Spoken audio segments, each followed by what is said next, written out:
کیا آج ہم اللہ سے ڈر رہے ہیں؟ کیا آج ہم اپنے خدا سے ڈر رہے ہیں؟ کیا آج ہم اپنے معبود سے ڈر رہے ہیں؟ آج اگر آپ کو پتا چل جائے آپ فرید پور اپنے گھر سے باہر نکلو اور پتا چل جائے چوراہے کی طرف پولیس چیکنگ کر رہی ہے، کس کی واہن کی چیکنگ ہو رہی ہے، گاڑی کی چیکنگ ہو رہی ہے، فور ویلر کی چیکنگ ہو رہی ہے، ٹو ویلر کی چیکنگ ہو رہی ہے، آپ کیا کرتے ہو؟ ٹو ویلر والے جاتے نہیں اس راستے پہ، گھر آتے ہیں، آ کر کے ہیلمٹ لے کر کے جاتے ہیں، اپنے سر پہ ہیلمٹ لگاتے ہیں، کیوں؟ کیونکہ پولیس کا ڈر ہے اگر گاڑی پکڑ لی گئی تو آج ہماری گاڑی کا چالان کٹ جائے گا، ہماری گاڑی کی وجہ سے ہمارے اوپر پلانٹی پڑ جائے گی، ہم کو جرمانہ دینا پڑ جائے گا۔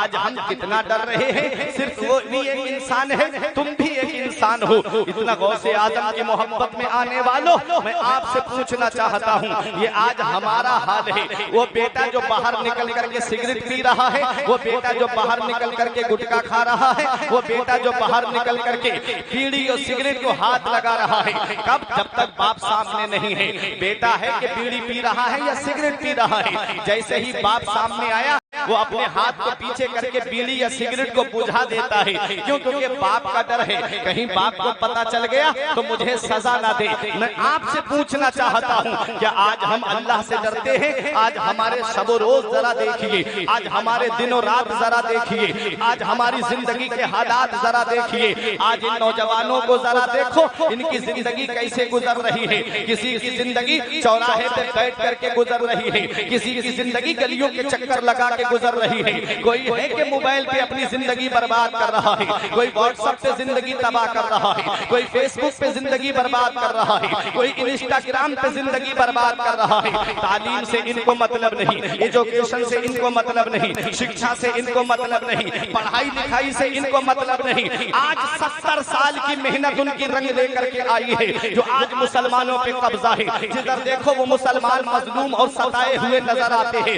کیوں؟ کیونکہ 70 سال سے وہ محنت کر رہے تھے۔ تم ہو کہ بس اتنا سن لیا جلسے میں، جب تک ہندوستان میں غریب نواز ہے مسلمانوں کا کچھ نہیں ہوگا۔ ہاں میں جانتا ہوں اللہ نے غریب نواز کو یہ طاقت دی ہے، اللہ نے غریب نواز کو اتنا پاور اختیار دیا ہے کہ میرے غریب نواز چاہے تو کٹورا پلٹ دے پورا ہندوستان روپوش ہو جائے۔ لیکن اتنا یاد رکھنا، غریب نواز کی تعلیم کو کیا تم نے اپنایا؟ غریب نواز کے بتائے طریقے پہ کیا تم چلے؟ غریب نواز کی اداؤں کو کیا تم نے اپنایا؟ صرف نعروں سے جنت نہیں ملے گی، صرف ہاتھ اٹھانے سے جنت نہیں ملے گی۔ کس نے تم سے کہہ دیا کہ صرف ہاتھ اٹھاؤ کہ جنت میں چلے جاؤ گے؟ نماز ایک وقت کی نہیں پڑھتا، روزے رمضان شریف کے مہینے میں گلی میں کھلے عام کھاتا پھر رہا ہے اور دعویٰ ہے کہ میں جنت میں جاؤں گا اور دعویٰ ہے کہ مجھے جنت ملے گی۔ میں نے نبی کے نام پہ ہاتھ اٹھایا ہے، میں نے غوث اعظم کے نام پہ ہاتھ اٹھایا ہے، میں نے غریب نواز کے نام پہ ہاتھ اٹھایا ہے۔ اتنا یاد رکھنا پیارے مسلمانوں، میں آپ کو ایک پیغام دے کر کے جا رہا ہوں۔ اللہ قرآن میں فرماتا ہے ام حسبتم ان تدخلوا الجنت، کیا تم گمان کرتے ہو کہ تمہیں جنت میں داخل کر دیا جائے گا اور تمہارا امتحان نہیں لیا جائے گا، تمہیں آزمایا نہیں جائے گا؟ اللہ اللہ ہمارا امتحان ہونا ہے، ہماری آزمائش ہونی ہے، ہمارا امتحان لیا جائے گا۔ جنت اتنی آسان نہیں ہے۔ جن کو دنیا میں جنتی ہونے کی بشارت نبی نے دی، جن کو دنیا میں نبی نے فرمایا جسے جنتی دیکھنا ہو وہ عشرائے مبشرہ کو دیکھ لے، وہ میرے صحابہ کو دیکھ لے۔ 10 صحابہ کرام ایسے ہیں جنہیں اللہ کے حبیب نے دنیا میں جنتی ہونے کی بشارت دی ہے۔ ایک حضرت ابو بکر صدیق ہیں، ایک حضرت عمر فاروق اعظم ہیں، ایک حضرت عثمان غنی ہیں، ایک حضرت مولا علی ہیں۔ آؤ میں سب کے نام بتاؤں گا، وقت کافی گزر جائے گا، صرف ایک صحابی کا میں ذکر کرتا ہوں۔ تاریخ بتاتی ہے، اسلامی ہسٹری ہمیں یہ درس دیتی ہے، صرف اپنے ذہن میں یہ باتیں بٹھا کر کے مت بیٹھو۔ دیکھو ان کی شان، جن کو دنیا میں نبی نے جنتی ہونے کی بشارت دی، ذرا ان کا مقام تو دیکھو جن کے بارے میں نبی فرمائے میرے عثمان وہ ہے جو آج کے بعد غزوہ تبوک کے موقع پر جب انہوں نے اپنا مال راہ خدا میں خرچ کیا تو آقا نے دست مبارک اٹھا کے دعا کی تھی، اے اللہ آج کے بعد میرا عثمان جو بھی کرے گا اس سے کوئی پوچھ گچھ نہ ہو، اس سے کوئی مواخذہ نہ ہو۔ وہ عثمان غنی جس کے بارے میں بتایا جاتا ہے کہ عثمان غنی وہ ہے جنہوں نے 2 مرتبہ جنت کو خرید لیا ہے.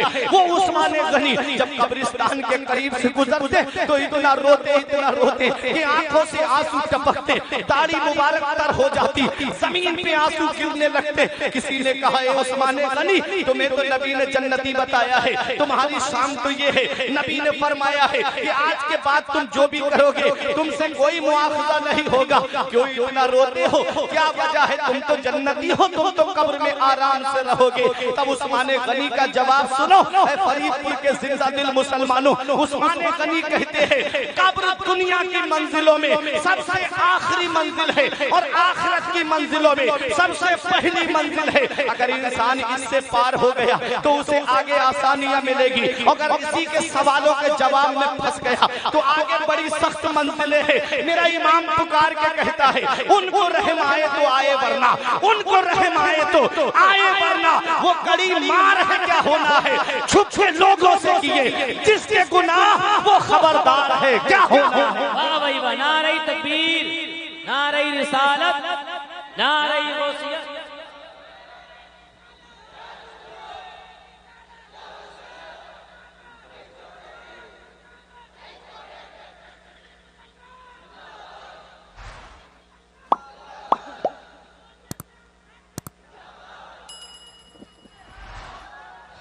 کہ آج ہم نے کبھی قبر کی تاریکی کو یاد کیا, کبھی قبر کی تنہائی کو یاد کیا, کبھی ہم نے قبر کی کالی کوٹھری کو یاد کیا. اور موبائل کی اسکرین پہ گانے دیکھ کر کے اپنی آنکھوں کو گندی کرنے والوں, میرا امام کہتا ہے کل تو نبی کا دیدار ہوگا, کل تو خدا کا دیدار ہوگا, کل غوث اعظم کا دیدار ہوگا, کل اعلیٰ حضرت کا دیدار ہوگا, کل غریب نواز کا دیدار ہوگا. میرا امام کہتا ہے کل تو دیدار کا دن ہے اور یہاں, کل تو دیدار کا دن ہے اور آنکھ بیکار ہے کیا ہونا ہے. ہم نے کبھی اس چیز پہ غور نہیں کیا. آج موبائل کی اسکرین پہ زندگی برباد ہو رہی ہے. میرے نوجوانوں کو آج دیکھو, ان کو تعلیم سے مطلب نہیں, ایجوکیشن سے مطلب نہیں, شکشا سے مطلب نہیں, پڑھائی لکھائی سے مطلب نہیں. شام کو آپ نکل کے گزرو بھورے کھگوٹیا کی طرح تو جگہ جگہ چوراہے پہ 2-2, 3-3, 4-4 بچے بیٹھ کر کے کوئی فری فائر گیم کھیل رہا ہے, کوئی پب جی کھیل رہا ہے, کوئی واٹس ایپ پہ چیٹنگ, کوئی فیس بک پہ چیٹنگ, کوئی انسٹاگرام پہ گندی تصویریں دیکھ رہا ہے.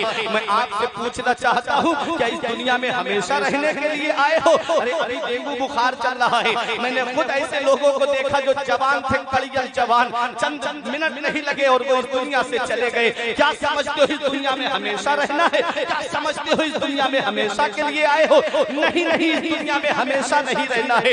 اتنا یاد رکھو اس دنیا سے پتہ نہیں کب ہمیں پوچھ کر کے جانا پڑ جائے. میرے آقا فرماتے ہیں میری امت پہ ایک وقت ایسا آئے گا, یہ حدیث میں نے ریاض الصالحین کے اندر پڑھی. آقا فرماتے ہیں میری امت پہ ایک وقت ایسا آئے گا کہ وہ صبح کو مومن ہوں گے تو شام کو کافر ہو جائیں گے, شام کو مومن ہوں گے تو صبح کو کافر ہو جائیں گے. اللہ اکبر, ایسے کفریہ گانے چل رہے ہیں. میری قوم کا نوجوان کانوں میں بلوٹوتھ لگائی, کانوں میں ایئر فون لگائی اور کار کے اندر گانے بجاتا ہوا, موٹر سائیکل پہ کفریہ گانے بجاتا ہوا. میں آپ سے پوچھنا چاہتا ہوں اگر یہ کفریہ گانے سنتے سنتے اسی حال میں موت آ گئی تو کون ہے جو قبر میں تمہارے کام آئے گا؟ کون ہے جو قبر کی سختیوں سے تمہیں بچائے گا؟ اس لیے یہ زندگی اس حال میں گزار کے جاؤ, اس حال میں یہ زندگی گزار کے جاؤ کہ تمہارا رب تم سے راضی ہو, تمہارے رسول تم سے راضی ہو. اور جب جنازہ اٹھے تو محلے کے لوگ یہ کہتے کہ لحد میں عشق رخ شہ کا داغ لے کے چلے, لحد میں عشق رخ شہ کا داغ لے کے چلے, اندھیری رات سنی تھی چراغ لے کے چلے. واہ واہ واہ, نعرہ تکبیر, نعرہ رسالت, نعرہ غوثیت, اسلام نگر گھوٹیا, نعرہ تکبیر. سبحان اللہ, سبحان اللہ.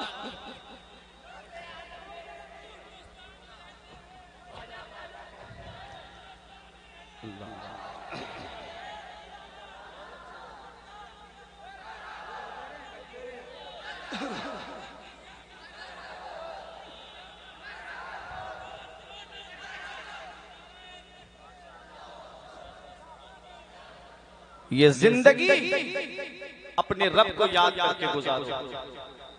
یہ زندگی اپنے رسول کو یاد کر کے گزارو۔ آج میری قوم اس بات پہ پھولے نہیں سماتی کہ جب تک ہندوستان میں غریب نواز ہیں کچھ نہیں ہوگا مسلمانوں کا، تم کو کیا پتا۔ تاریخ اٹھا کر کے دیکھو، پہلے اتنے جلسے نہیں ہوتے تھے جتنے جلسے آج ہو رہے ہیں، لیکن پھر بھی جو ہے وہ قوم جو ہے میری ارتداد کی طرف بڑھتی جا رہی ہے۔ کیوں ایسا کیوں ہے؟ آپ اپنی جگہ آرام سے بیٹھے اور سنیں، میں ایک بہت اہم بات آپ کے دل کی تختی پہ لکھ کر کے جانا چاہتا ہوں۔ پتہ نہیں میری اور آپ کی ملاقات کب ہو، وقت بہت کم ہے، اس لیے بہت پیغام آپ تک پہنچانا ہے۔ آؤ ذرا دیکھو غوث اعظم کا ذکر سننے والوں، غوث اعظم سے محبت کرنے والوں، غوث اعظم کی ذرا شان تو آپ سنیے۔ آج ہم صرف تھوڑے سے نعرے لگانے کے بعد بھولے نہیں سماتے۔ غوث اعظم کی شان دیکھو، وہ غوث اعظم جن کو اللہ تبارک و تعالیٰ کے محبوب نے سارے ولیوں کا سردار بنایا ہے۔ اللہ اکبر، کیسے سردار؟ صرف ولی ہی نہیں ہے غوث اعظم، ولی گر ہے۔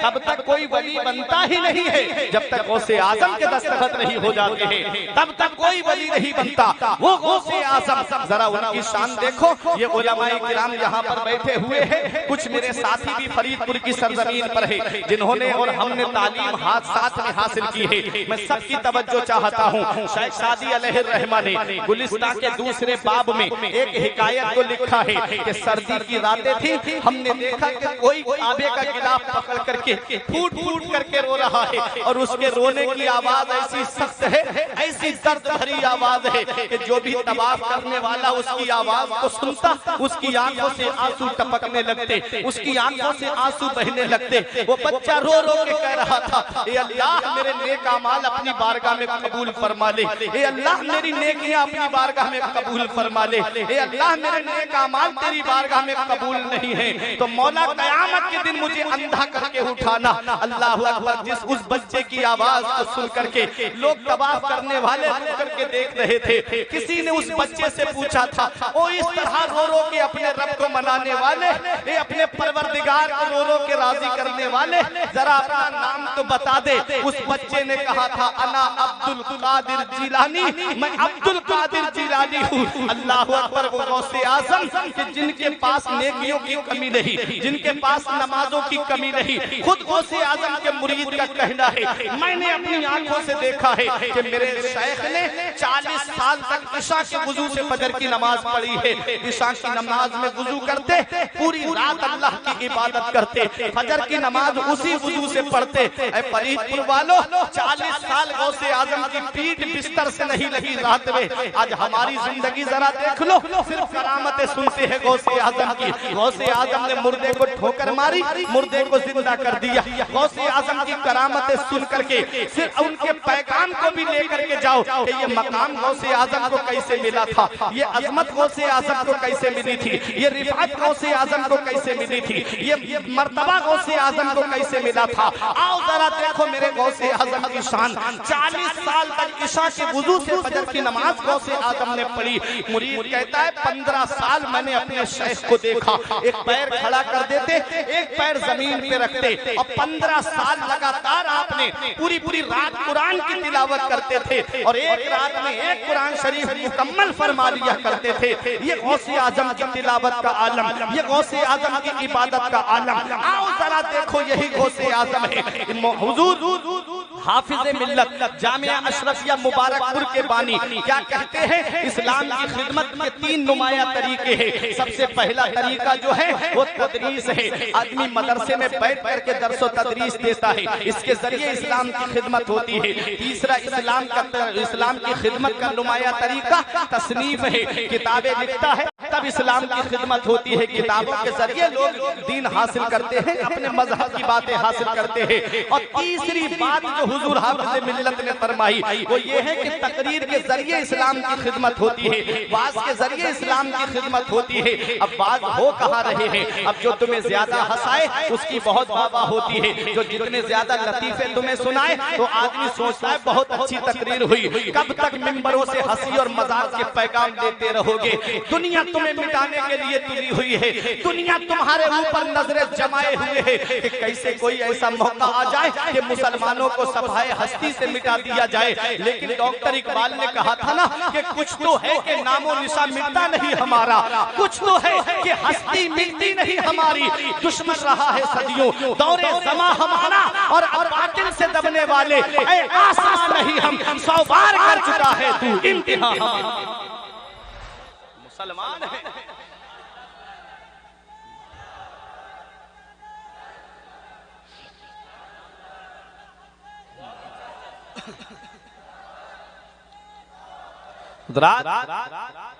تو غوث اعظم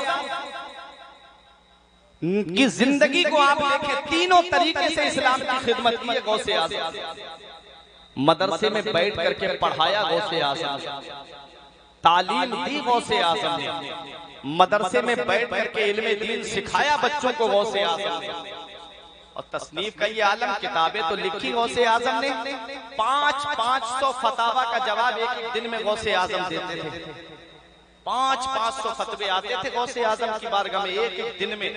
مدرسہ بھی پڑھانا، بچوں کی تربیت بھی کرنا، تعلیم دینا بچوں کو، پھر تصنیف بھی کرنا، فتاوے بھی لکھنا، مرید آ رہے ہیں خانقاہ میں انہیں مرید بھی کرنا، پھر اس کے بعد تقریر کے ذریعے لوگوں کی اصلاح بھی کرنا۔ کتنا کام رہا غوث اعظم کو، لیکن کوئی ایک منٹ ایک لمحہ ایسا بتا دو غوث اعظم کا جس میں وہ اپنے رب کے ذکر سے غافل ہوئے ہوں۔ کوئی بھی لمحہ آپ ایسا نہیں دکھا سکتے جس میں انہوں نے اپنے رب کو بھلایا ہو، اپنے رب کی یاد نہ کی ہو۔ اللہ اکبر۔ یاد رکھو پیارے مسلمانوں، سچا غوث اعظم کا عاشق وہی ہے جو غوث اعظم کی اداؤں کو اپنائے گا، جو غوث اعظم کے طریقے کو اپنائے گا۔ غوث اعظم ہر میدان میں آپ جو ہے وہ اسلام کی خدمت کرتے نظر آ رہے ہیں۔ غوث اعظم کو یہ مقام ملا کیسے ہے؟ تو خود غوث اعظم فرماتے ہیں، درست العلم حتی صرت کتبہ، میں نے علم حاصل کیا ہے، اللہ نے مجھے کتب بنا دیا۔ کیا سرداری کیسے ملی؟ بلند رتبہ کیسے ملا؟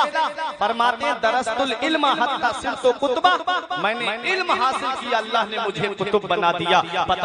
پتا چلا سرداری علم سے ملتی ہے، بلند رتبہ علم سے ملتا ہے، بلند مقام علم سے ملتا ہے، بلند عظمت علم سے ملتی ہے۔ اگر آپ کے پاس علم نہیں ہے، اگر آپ کے پاس تعلیم نہیں ہے، اگر آپ کے پاس شکشا نہیں ہے، اگر آپ کے پاس ایجوکیشن نہیں ہے، تو لوگ آپ کو محبت کی نظر سے نہیں دیکھیں گے، لوگ آپ کو پیار کی نظر سے نہیں دیکھیں گے۔ یہ علماء کرام اوپر بیٹھے ہوئے ہیں طلبہ اعظام، اور آپ نیچے بیٹھے ہوئے ہو، یہ علم کی برکت نہیں ہے تو پھر اور کیا ہے؟ آپ کے سامنے بڑے بڑے خطبہ آئیں گے، یہ علم ہی کی تو برکت ہے۔ یاد رکھو پیارے مسلمانوں، تعلیم جس کے اندر ہوتی ہے لوگ اس کو بڑا مہذب شمار کرتے ہیں، بہت زیادہ اس سے ادب سے پیش آتے ہیں۔ آؤ غوث اعظم کی ذرا سیرت دیکھو، غوث اعظم بنتے کیسے ہیں؟ غوث اعظم ایسے ہی کوئی نہیں بن جاتا ہے۔ یہ تو آج ہم نے سوچ رکھا ہے نا کہ ہم چاہے کتنی بھی چوری اور ڈکیتی کریں ہماری اولاد نیک ہو جائے گی، ہم چاہے کتنا بھی کھینی اور گٹکا کھائیں میری اولاد بیڑی اور سگریٹ کو ہاتھ نہیں لگائے گی۔ یہ تو آج ہم نے سوچ رکھا ہے، ہم چاہے کتنے بھی جوئے کے اڈوں کو آباد کریں میری اولاد جو ہے وہ جوا نہیں کھیلے گی۔ اتنا یاد رکھنا فرید پور والوں، گیہوں کے پیڑ پہ گیہوں آتا ہے، جو کے پیڑ پہ جو آتا ہے، آم کے پیڑ پہ آم آتا ہے، لیچی کے پیڑ پہ لیچی آتی ہے، ارے کیلے کے پیڑ پہ کیلا آتا ہے۔ میں نے کبھی ایسا نہیں سنا کہ میں نے گیہوں کی فصل بوئی ہو اور اس میں سے دھان اگایا ہو، میں نے جو کی فصل لگائی ہو اور اس میں سے گیہوں پھل گیا ہو، کبھی ایسا میں نے نہیں سنا۔ اور میں نے یہ بھی نہیں دیکھا کہ آم کا باغ ہے اس میں سے سیب پھل گیا ہو، کبھی ایسا نہیں ہوتا ہے۔ اللہ کا قانون چلتا ہے، بندے کا قانون نہیں چلتا۔ اللہ کا قانون ہے گیہوں کے پیڑ پہ گیہوں آئے، آم کے پیڑ پہ آم آئے، جو کے پیڑ پہ جو آئے، لیچی کے پیڑ پہ لیچی آئے۔ اے پیارے مسلمانوں، آج ہم نے سوچ رکھا ہے ہم چاہیں کتنے بھی گناہ کے کام کریں بس میری اولاد متقی ہو جائے گی، میری اولاد پرہیزگار ہو جائے گی۔ ایسا نہیں ہے پیارے مسلمانوں۔ آؤ میں آپ کو دکھانا چاہتا ہوں، جب باپ نیک ہوتا ہے اور ماں نیک ہوتی ہے تو اولاد بھی پرہیزگار ہوتی ہے، اولاد بھی متقی ہوتی ہے۔ آؤ ذرا دیکھو آج ہمارے یہاں کے نوجوانوں کی زندگی دیکھو، کسی کی زندگی